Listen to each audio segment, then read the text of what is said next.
На почеток да ви се заблагодарам што дојдовте да го бележите нашиот протест. Како што знаете, да подсетам, ние понатаму секојдневно протестираме против недемократскиот режим во Република Македонија и тоа се собираме пред институциите кои што за жал не работат во интерес, не се грижат за граѓаните, туку се грижат за интересите на владата, односно незиниот председател. Денеска неслучено сме пред општина Центар, општина која што е символ на едно непродуктивно, неразумно трошење на парите на граѓаните, општина која што стана всушност символ и представување синоним на најголемата пералница на пари во Република Македонија, тоа е проектот Скопје 2014. Ние сме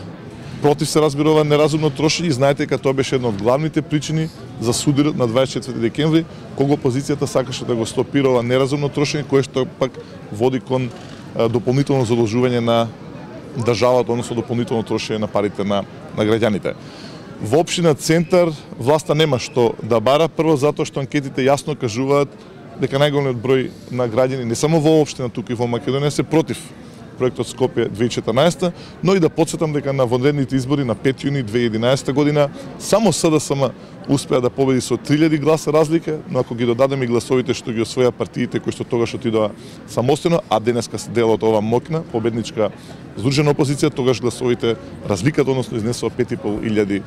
гласа. Тоа значи дека Груевски всушност е поразен многу пред оној црн понеделник 24 декември, всушност многу одамна и граѓаните на Центар упати јасна порака дека не се согласуваат со овој начин на водење на политика и со ова економско пропаѓање како на државата, така и на граѓаните. На крај сакам да порачам на Груевски, на владата, дека на 24 март, кога ќе се одржат нивните локални избори,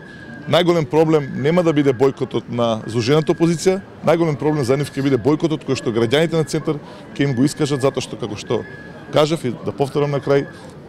тие со тој бојкот ќе кажат јасно до знаење, ќе дадат јасно до знаење дека не се согласуваат со ова расипничко трошење на парите, не се согласуваат со овој недемократски режим во Република Македонија.